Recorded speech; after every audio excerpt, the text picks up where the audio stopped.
You also work with you work with both professional writers with a lot of experience, but you also work with emerging writers and first-time writers. Aside from the experience, what would you say are the main differences you find when you're working with both of them?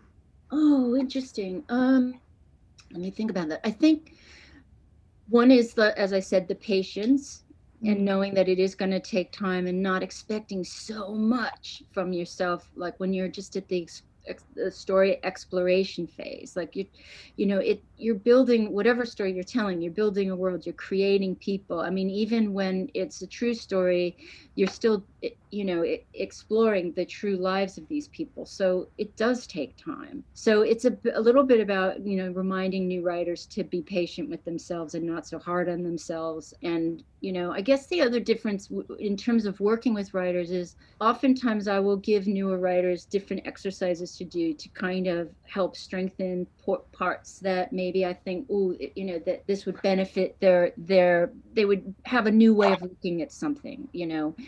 And sometimes it's stuff that they don't want to do and they hate it and they're like, why are you making me do this? But then usually after they have like at least one of those experiences, they go, oh, you know what, that was painful, but I really get why we did that, and I have a new way of looking at things. So it's sometimes it's just, having trying to help the writer think about it from a different, their story or their writing process from another point of view to help expand the experience.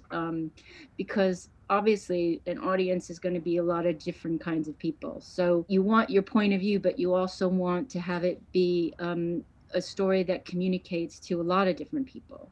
So that's one thing I try to work on, and certainly I guess the hardest thing, I guess this would be another thing, the hardest thing I think for writers that are professional and or newer is when you're writing really personal stories, because really personal stories, they take the longest because you're trying to honor people you care about. You're trying to also be truthful, and you probably have a very strong reason for wanting to tell that story. And in my experience, those are the ones that are the most delicate, that they take the longest to achieve. They ultimately can be the best stories out there, that because they're so personal.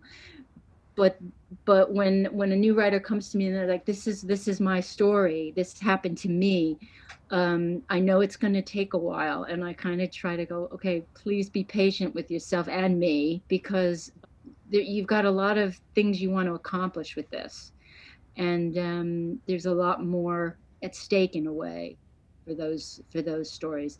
So yeah, and with a more experienced writer, I think a more experienced writer knows when, in a way, might not even want to do that right away. They're going to do that less often, try to be as personal. They're going to distance themselves a little bit. And when it is personal, they'll note it. They kind of have a pace that they know about. They know their process by then.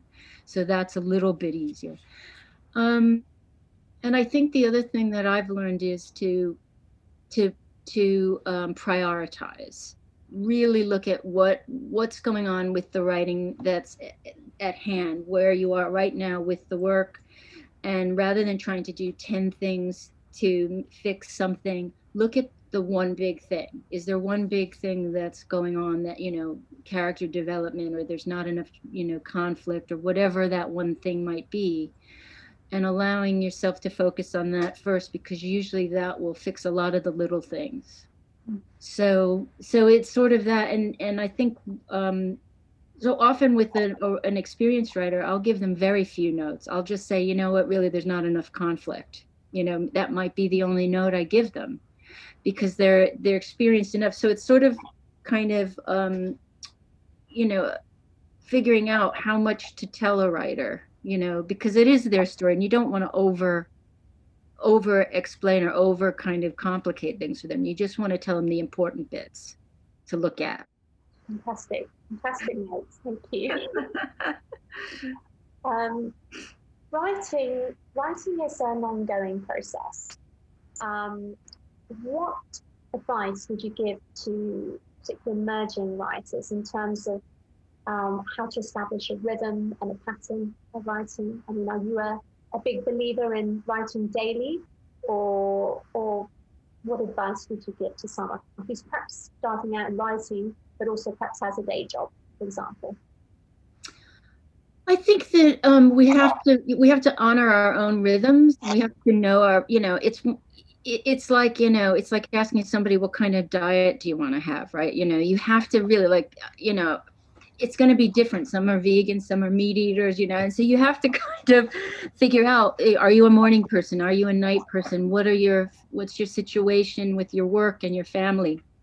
And I think obviously, ideally, you do write every day, and ideally you do have set hours. And certainly I think people, when they've come to terms with with finding a rhythm of what they can do, that's when there is the most kind of success. But if you're floundering at a point where you don't really know what that is, just trying different things and not going, I should be doing this from 8 a.m. till noon. Well, if you feel that way and it's been 6 months and you've not been able to do that, then I say try from noon to 4.